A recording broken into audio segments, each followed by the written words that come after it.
nerds, welcome to GeekBeast, part of the Geekish Network. This is your daily rundown of geek news from geeks like you. I am your host, Summer Punch, and with me we have got Chuck. What's up, everyone?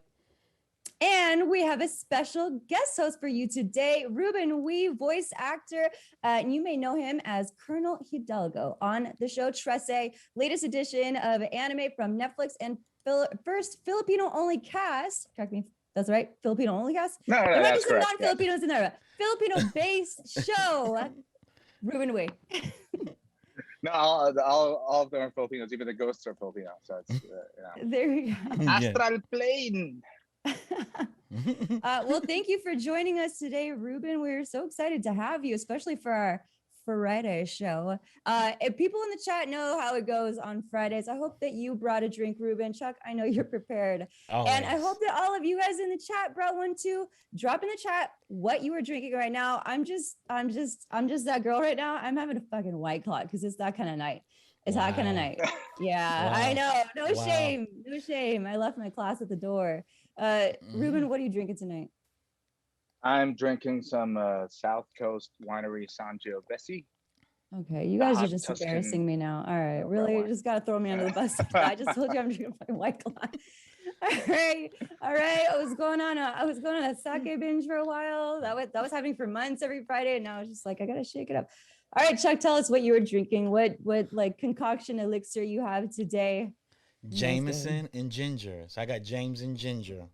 Okay. All right. I'm going to call you basic tonight because usually you have some elaborate whiskey peanut butter bullshit and it's kind of cool, but hey, we're just hey, don't get it wrong. Whiskey peanut butter bullshit. Yes, it's delicious. It's delicious. It's the thing with him. It's a whiskey peanut butter, and I'll go get it for you during the halftime. Hey, dude. This is the stout edition. Yeah, peanut butter stew. Okay. All right. Nice. Just I don't know about that Jameson. Whiskey. No hate against Jameson, but everyone. Girls. Yeah. Usually you show up with some like Japanese, like 73-year-old, like aged oak reserve, like brewed in a bat cage, kind of weird shit. What is this Jameson? Wow, this is the good Jameson. This is that bread and butter high end Jameson. It's I'm unimpressed. Whiskey put into okay, but I got ginger. Got great ginger beer. That's good. I like so it. It's a stout edition. So it does it taste like a stout? It doesn't. It doesn't, but it has a soft finish to it. It's really good. It's really good. Well, I just have to say you guys are both winning. Dark. It's dark. Yeah, it is dark. Cool. It is dark. I got a mango White Claw. That's my addition to fucking mango White Claw. Man, all right, Mama Punch okay. Talking about whiskey peanut butter.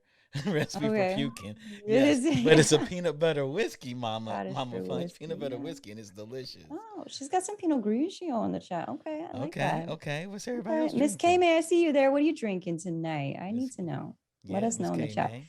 All right. Before we get too down the rabbit hole of what booze we're imbibing tonight, Rueben, why don't you tell us a little bit about your latest project, what you're doing, and I don't know, literally anything you want to say. Yeah. Oh, well, so I'm in Trese, which is a 6-part animated series over on Netflix. I think it's being received well in the Philippines right now. I think it's the top 1 most watched show in Netflix Philippines. I don't know how that will do in Netflix Asia, but yeah, hopefully a lot of responses, a lot of good response, and a lot of like momentum, hopefully. So there's a second season. My character is like a flashback character. So the good thing about flashback characters is you can have as many flashbacks as you want. So you can have me back and I love it. Work some more magic on this guy. No, but it's about so Alexandra Trese, she's like the Philippine Batwoman, except she's hunting for monsters, and I would liken it more to a Filipina Constantine. Actually. That's what we did. Okay. Yeah. I like that. Yeah, because it's in the middle of she's like the middle person for the Philippine underworld and the regular world. And I think there's like legacy because her dad was the Lakan, which I don't know exactly how to explain in English, but he's just like some underworld guardian, I guess, so to speak. Like Ghost Fighter. I don't know. Do you guys know Ghost Fighter? I've never heard of Ghost Fighter. Is that a Filipino cartoon? So it's No, it's an anime, but there was a Filipino dub once upon a time, and so once we get like limited Filipino dubbed animes from Japan, and so whatever we got, it gets replayed over and over, so it becomes really entrenched in our hearts. So anyway, so basically, yeah, he's like an underworld. She's an underworld champion, but she solves cases. And nice. But there's an overarching bad guy who's gonna come out. Nice. By the end. I love it. Right. I love it. That sounds good. That we've been like just freaking out over your show this whole week across the Geekish Network. Earl, obviously, is also on the show. And we're all fans of your guys' work. We're so stoked to see your guys' work out there. And I know I'm going to be binging it this weekend. Yep. Right.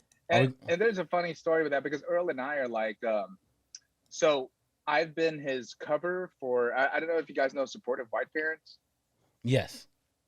So yeah, he's in a musical called Supportive White Parents. It's about like, he played the dad of the Filipina protagonist. And who wants to do something other than being a nurse. And of course, chaos ensues. And so I was actually his cover for that show. And then here in this show, we both played military men. You know, we were upping the Filipino military stereotype.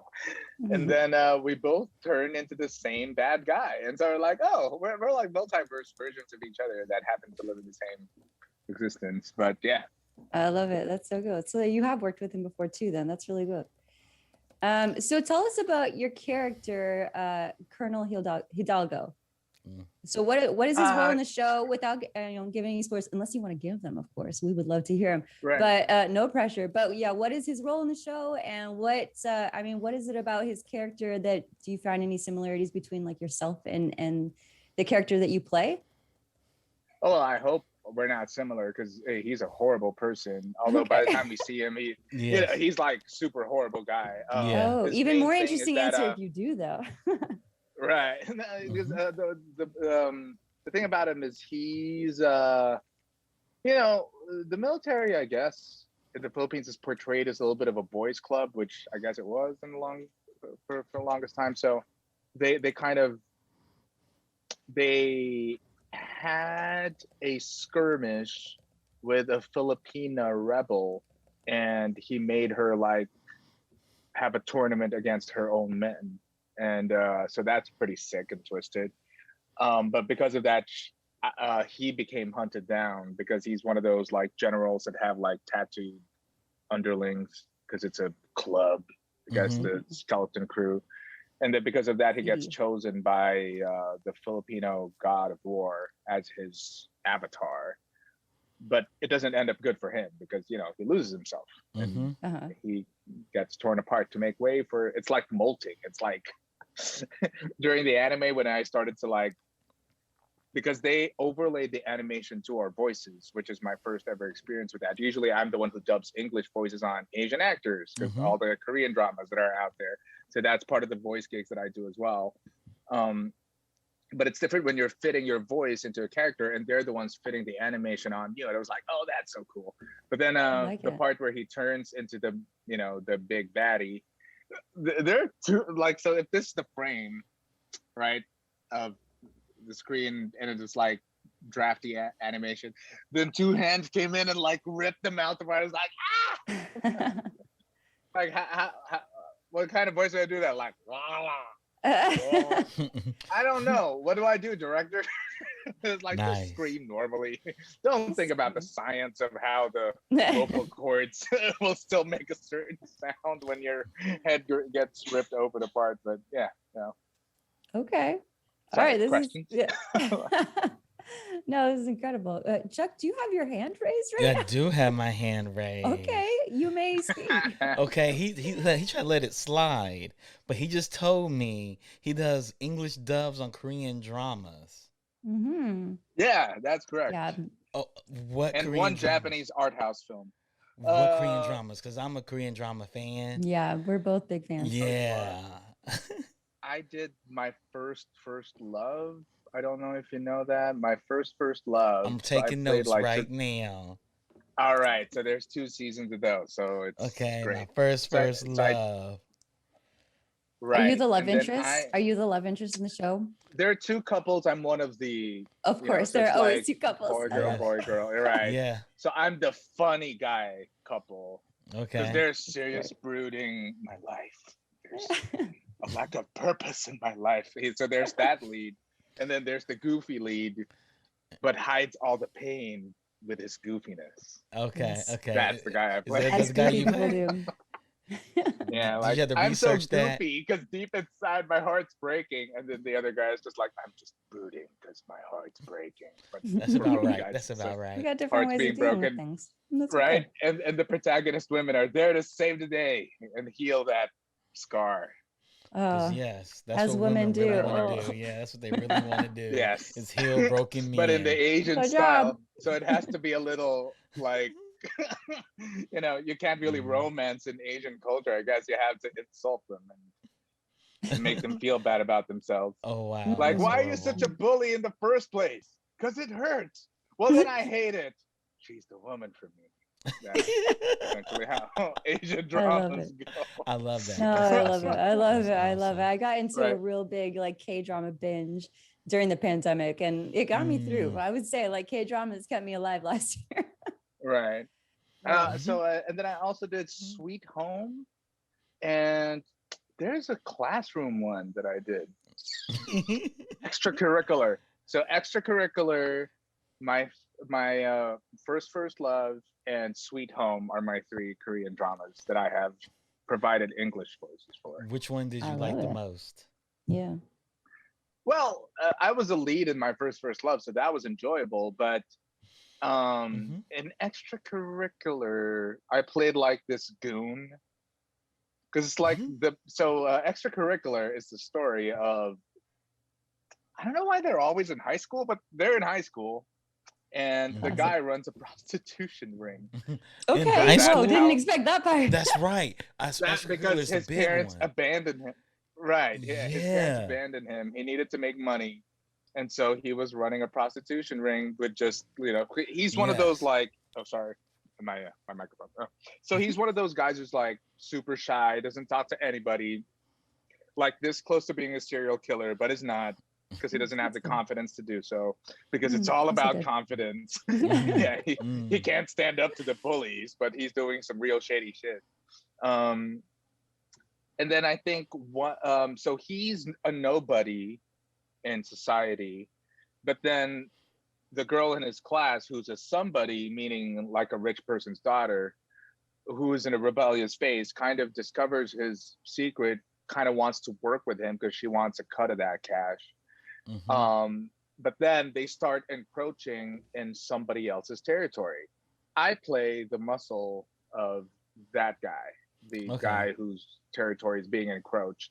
And so that was fun because, you're like, I was doing like a Korean Sylvester Stallone.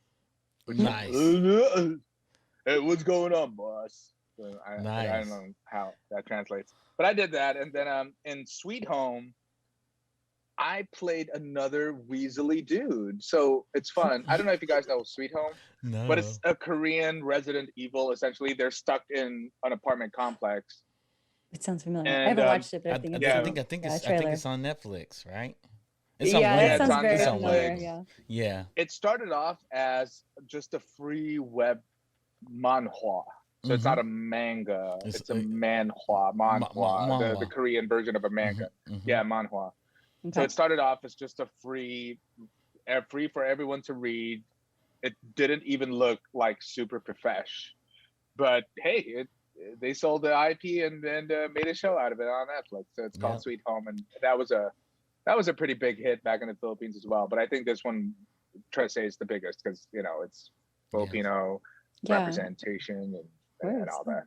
Yeah, I have another question, if you don't mind, if I can ask a question, Summer. So did you know? Did you know extracurricular was really a hot show in Korea, that it actually made ripples? They thought about banning it. Why? Because of the subject matter. Yeah. What's the subject matter? It's about high school prostitution, like prostituting high school. Okay. So they were like, yeah, that's not good. Yeah, and it had a lot of ripples. I know it had ripples in Netflix when they talked about bringing it over. Yeah, it was a thing. That's why it clicked when you said it's like, oh, that's right. That's the hot one. It was like it shook up like parts of Asia, not just Korea, but people are like, whoa, whoa, whoa, we gone too far. They're like, it's in everybody's culture though. That's in everybody's culture in Asia. And I think I what, see it too, like child because prostitution. What high school, like versions of high school prostitution. Yeah. That's the thing in their because culture. they Wait, what? It's like it happens in the culture. Like in Japan, it's called enjo kosai, where young girls date older men for commodities and money. Things for money. Yeah. And products. Yeah, it's a thing. Yeah. That's too bad. Because it's to keep up though with the commercialism that has it's like invaded. You date this guy for a Chanel bag or a Birkin bag or Hermes bag, and you know he has a daughter your age, but they date. It's a thing. Yeah. Right. Yeah. I guess that happens here too. Yeah. I don't know, like, yeah. It's like sugar daddies is a thing. Yeah. You know? That sounds like a sugar daddy. Yeah. Then there were. I know when I was there teaching, there was young guys in the school that was running like a panty ring where he'll pay girls for their panties to sell them. Ooh. Okay. Yeah. All right. Yeah. It was a thing. It was a weird thing. But wait. So what kind of? As a teacher, when you catch them, what kind of punishment can you give them? There is no though? punishment. There is. Get out. You tell them. Get out. You tell them to stop. You tell them to behave, and they still come to school. Because schools. There's no punishment for that. There's no sentence or problem. They get upset. You don't really suspend a child. They don't get suspended in Japan. In particular, they don't suspend the children generally. Like you can fight. You can do all kinds of stuff in Japan. They won't suspend you. You have the right to come to school every day. Oh. So yeah, they can only discipline you. They'll mark you as a bad child, but it doesn't stop anything. It's like this child's a gangster, this child's a hood, but there's nothing they can do about it. Especially, but is that not illegal though? Is that not actually illegal? It's not illegal. It's not illegal. There's no laws set against it. That's crazy. Because they said nobody's being forced to do anything. People are doing everything on their own volition. Oh, okay. Right. So it's interesting. Or they can like say like, oh, we just happen to like each other, and he just happened to help me out with a bunch of money. It doesn't necessarily have to be a transaction. Yeah, kind of thing. Yeah. I guess you can. Not all transactions are sexual too. So that's what they can say. Yeah, it's interesting. Right. It's interesting. Yeah. And I can see how it will be banned because the show does kind of make it look a little cool. Because Korea's cinematography has upped its game throughout the years. Yeah, they. So I feel like, they make it look like, oh my god, it's exciting, and the cool blue colors because it's nighttime, so there's blue on your face, and when you do that, it's like, oh man, like it seems like it's a lot of fun. They make it look glamorous. Yeah, there's a little bit. Not their fault. It just looks cool because they're using probably like red cameras or whatever high tech. It sounds like they have some control over the ones that make Force look good, they're making everything look glamorous. You watch Korean dramas, everything looks glamorous. Even their fights look cool. You're like, that's type they of made fight North I Korea get look with glamorous. My girlfriend. They made looking like living in the backcountry of North Korea look glamorous. They do. They make it nice. When I watched Crash Landing on You, and I was like, that looks like a nice life. I don't want to live in North Korea. It's North Korea. Yeah, I was like, no. Yeah. It's like Indian films make everything look beautiful and colorful, right? And even the dark Indian films. So it's just interesting. Their cinematography game's so high. They have high quality. Right. And Korea knows how to shoot anything. Right. I swear they can shoot anything really well. Yeah. So another question I have for you: are you excited about season 2 of Trese? Well, if there's going to be a season 2, oh man, you're supposed to say you're supposed to spill the beans. He tried to trick you into confirming it. I was trying to trick you to confess. Oh, come on. Well, maybe this can be like pressure. You're working with a pro, Vince. Yeah, Netflix, get Trese a season 2.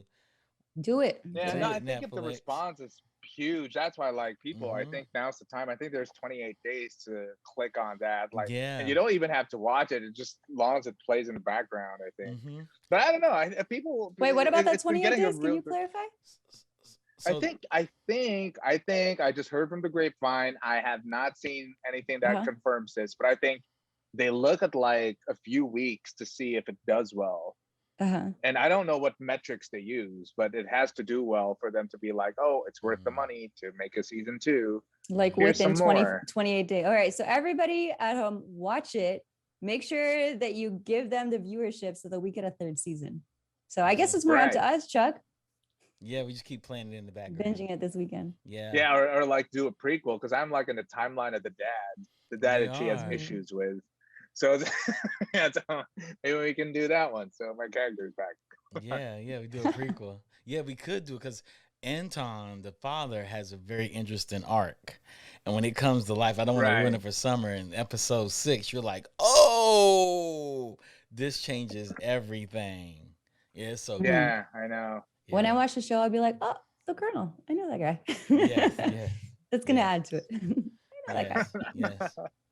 So I hear you're part of East West Players. Is that correct? Right, yeah. Because I did a lot of theater in the Philippines, and so I never really did any screen acting apart from doing commercial stuff. Because it's like a whole different industry you had to get into. It's not like here, like if you're an actor, you go for everything. You know, so back there is the things that you have to do to set your foot in the theater is a totally different thing that you have to do to get on screen. And you know, so I was just doing a lot of theater, and I thought that was what I was going to do here. So for those of us who don't know what East West is, can you lay the groundwork for what that is first? So East West Players is the first theater of color in the whole US, if I'm not mistaken. And it's an Asian oriented theater, you know, leans more to, back then it was like doing the same musicals other people do, just with an Asian cast. But I think now there's a huge push to like doing more original stories and making a bigger push in highlighting the South Asian and the Southeast Asian communities. Because, you know, even within the Asian community, you know, those the South Asians and the Southeast Asians are still underrepresented. So trying to get more of those stories up to the surface. And yeah, so for example, the last show that I did with them was La Cage aux Folles, which is like the birdcage. It's essentially the birdcage. It was the basis of the birdcage, and it was set in a Thai ladyboy club. You know, to make it like you know to reset the whole story in an Asian setting. So that's one of the examples of like just kind of adapting it a little bit, but then now why not just create our own stories? We have different neuroses and different cultural trauma.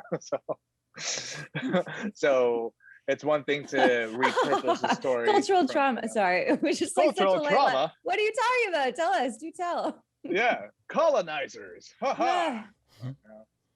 know that here. We know that here. We feel right. We all have our own story. Yeah, definitely. Yeah, so East West Players has been great in terms of being a springboard for that, and then now you know, just doing that thing, doing the LA thing. Nice. How do you like LA? Yeah. I love LA. I mean, I'm not sure if it's no, I mean, when I visited my friend in New York, because a close friend of mine, he played the engineer, and as you know, most Filipinos are in Miss Saigon. I'm probably one of the few Filipinos who didn't do Miss Saigon. Do you guys know what Miss Saigon is? Do the listenership? You can explain it to them. Why don't you let us know? Yeah. So Miss Saigon is like the story of the Little Mermaid, but you just retrofit it in the Vietnamese War. So it's almost the same story for not forbidden love, but just impractical love between a white dude and a Vietnamese girl set in the Vietnam War. But then it's one of those things because the Philippines is an English-speaking country, and so we like it. We copy well. We're good mimics, which explains Arnel Pineda's ascent into being the Journey's lead singer, because he can essentially perform. What's his name? What was Journey's original singer's name? I forgot the Journey's original singer. Hold on. I don't know. Was it Perry? Perry? Is it Perry? This is not Whatever. Well, Steve Perry. Perry. Thank you for the fun. Steve Perry. Yes, There you go. Perry, yeah. So basically, he can sound like Steve Perry. A lot of Filipino singers can sound like other singers. Of course, you have the Celine Dion, Mariah Carey copycats, and so that's what we did. Do you sing? Original question. Yes, I did. Okay. Before. I will not sing right now. Okay, that was gonna be my next question. Ask you yes. But no, I was like, because I'm also Chinoy, so Chinese Filipinos, which is another thing that a lot of Filipino Americans are like, what's that? What's a Chinese Filipino? It's like, oh, it's like my people from China went to the Philippines first before I came to America. So like, it's there's a lot of Chinese Filipinos. Budget, I think, is a Chinese Filipino because his last name is Tan. Yes. So I'm not surprised that Anton kind of has, the almond eyes and the fair skin, because I'm guessing like it's a Chinese Filipino representation right there. Philippine Airlines. Chinoy. Yeah, Chinoy. Yeah. So we're called Chinoys. Because I know Pinoy, but I didn't know there was Chinoy. Yeah, Jollibee is a Chinoy enterprise actually. Tony Tan Kak Kyung is a Chinoy.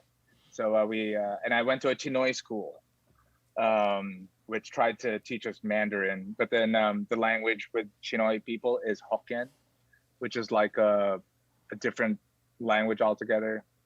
And so it's so basically I didn't learn any Chinese language. I can understand like 45% of a Mandarin show when my wife and I watch a Chinese drama. So I'm like, yes, I know 45% of what they said. Awesome. You'll get the gist of it. Good thing there's subtitles. Yeah, I know. Yeah. So you grew up in the Philippines then, am I right? Yes, I did. So when, like, did you, like, how long were you there, and what was it like for you coming to America? I was there till, my family immigrated when I was a little younger, but I had to finish college in the Philippines. And then, so I came here in the mid 2000s. And then. So your formative years were there for sure. We're there for sure. Okay. Like my first language is Tagalog. And cool. And again, Filipinos are good mimics. And so I just approximated an American accent and just been using it ever since. But it's flawless. I would not have known had you not told me that. Oh, thanks. Gotcha. So I will bust out my Filipino accent right now. I'm sure some of the titos and titas out there kind of sound like this because we're crazy people. Anyway, so I have that impression. I don't know when I'm going to use it. You just did, and it was also flawless. Yes. Right. Oh, thank you. So there's I have the titos. I have like impressions for rich kids in Manila, because they grow up with braces, and so they get used to the sound, and it becomes like a premium. Like it's so incredible when I say the S sound and it has the H because I used to have braces. Yeah, that's excellent. So this is like the rich Manila kid. Oh, that's the thing. Wow. I love that. That's subtle, like, tiny cues we have to show wealth. I love it. It's the thing. I know, man. Is it Catalan Spanish? They have a lisp because the prince had a lisp, or the king had a lisp. So they had. That's where the lisp came from. Yeah, no, it's crazy because the rich people in the Philippines pronounce English words with a rolled R to emphasize their Hispanic tradition, right? But then they speak Tagalog with a soft R because they're speaking English. And so when they pepper in the Tagalog words, because there's a Taglish, they use the soft R. So it's like, so there's a Tagalog word. It's parang, P-A-R-A-N-G. It's basically our version of like this, like that, like when I went to the store and like got something. So parang, that's how you. It's like a gap word, a bridge word of one word. Yeah. What was that? Filler word. There you go. And so they say parang like parang, parang because I'm richer. So I say parang, but then they say crazy. Parang it's so crazy. It's so crazy. Parang that's like tastes like crap. Like, why don't you just reverse the two when you speak Tagalog? Roll your R's because that's how it's supposed to be. And when you speak English, then do the soft R. I mean, why'd you have to switch it up? It's like code switching in a different region with a different purpose at a different angle than the way we know it here in the US. But it's basically all the same. I know. Yeah, it's different. There's a radio show called LA Leakers, and they were talking about how Mexicans say shower and chicken. Okay. And they're like, why don't you say chicken and shower? They go, I'm going to the shower to eat some chicken later. And they had a whole segment about it. Chicken. They're like, the problem is you can't say it. You can actually say it. Just switch it. Just switch it. That's funny. I love it. I love that you're so easily able to adopt and switch like one accent from one region of the world, mimicking a certain type of class in a certain area, and then just like jump around in all these places. So I speak Arabic barely. Don't ask me to say anything too significant. But if you ask me to speak English with an Arabic accent, like, I don't know, for some reason my brain just turns off, even though I wouldn't consider myself too bad with accents, but I can't mimic an Arabic accent at all in English. It's just like, I can't do it. But I feel like it's because I'm like too close to the language to be able to actually like do that. So like, to me, it would just be like forced and faked. But also like every time I try, I'm just like, oh, I don't know. Right. Yeah. It's hard. No, it's like, I think that's totally understandable. But Gillian Anderson, who's bidialectal, when she's in London, she speaks with a London accent. Yeah. And then when she's here in LA, or when she's in America, she starts busting out her American accent. So it's like, and she gets confused because I think one time she was in that show with Sharon Osbourne or something, and then she was glitching like I'm finding it hard. It's like, oh, you're glitching in real life. And that's awesome. Actually really common. That's a normal thing for people to do. But whenever we see it, especially like the public just like roasts people for doing that, which is like a little bit unfair because people just, I mean, it is a natural thing to do, to adopt and assimilate your accent to the people that you're speaking to, you know, like we do that with everybody. So, but it's always like, it is a little cringy. It's embarrassing, but I feel like we should give people a little bit more grace and room whenever that does happen publicly, because it's normal. It's a normal thing to do. Like we do that as humans.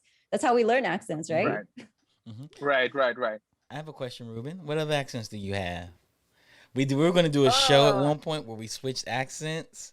It was all Summer's idea. Right. I came on the show real drunk, and I was like, guys, we're gonna do Australian accents the whole time. I was like, it was a terrible idea. Nobody wanted to do it with me, and I was still doing it anyways. All right. What accents do you have? Australian? Can I? I think I tried it with some auditions. I'm so like Earl. I also auditioned for a lot of voices. Can I do one? I don't think I can do it. Tell us to throw another shrimp on the bobby. No, to learn to put a shrimp on the barbie. I feel like when you're. I'm so sorry, Australia. No, I loved it. I feel like when I'm thinking of Australian accents, it's like oh, I love it. Wait, when I think of Australian accents, I feel like you gotta scoop whatever words you're saying with your tongue, like like I'm just gonna like eat the words from underneath.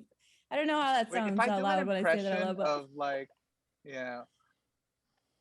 So I think, Rueben, you could have said when you learn a particular. Sorry, because it's the L's that's usually my gateway.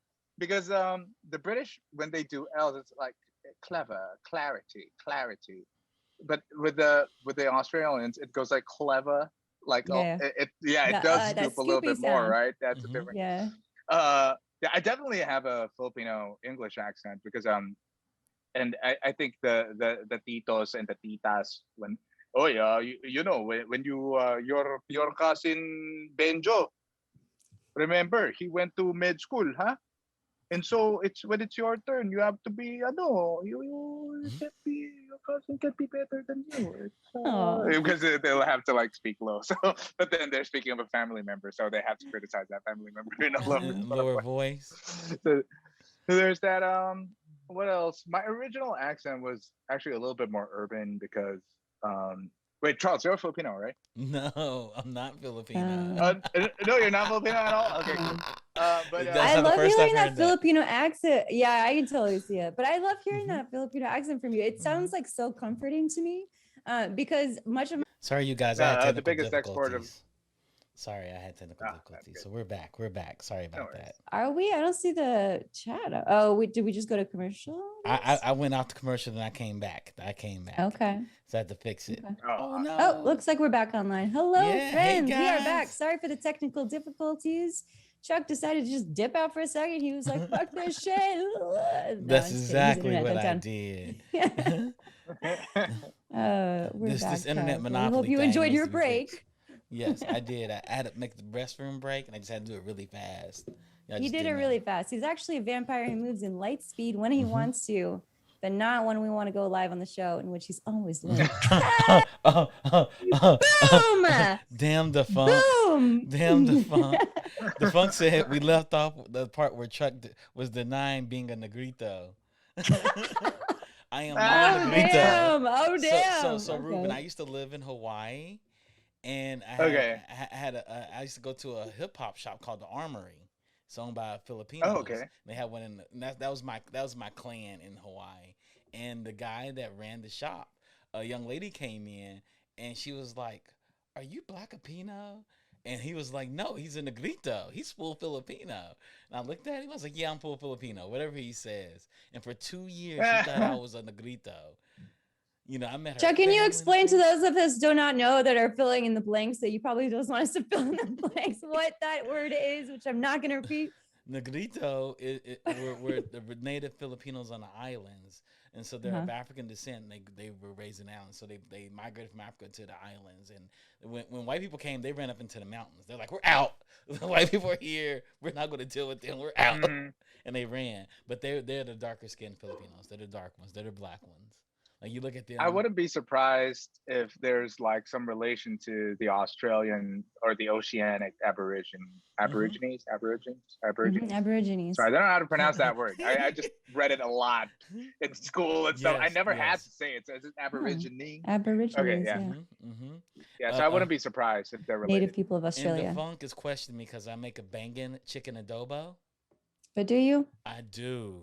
I think you need to prove it. Wait, so your clan in Hawaii is Filipino. Yeah. You've essentially been mistaken for Filipino for 2 years, and you can cook adobo. So what the hell are you waiting for? Yeah, I know it, right? I actually just you could just change your name. I know it. Just own it. The woman that owned the dry combine your Charles with like, you know. Yeah, she's like, "You cute Filipino boy." So I used to wear my hair up in a hat. And so she thought I was a Filipino guy too. And I got darker in Hawaii. This is me at my darkest. I'm considered really light skinned, but yeah. Yep.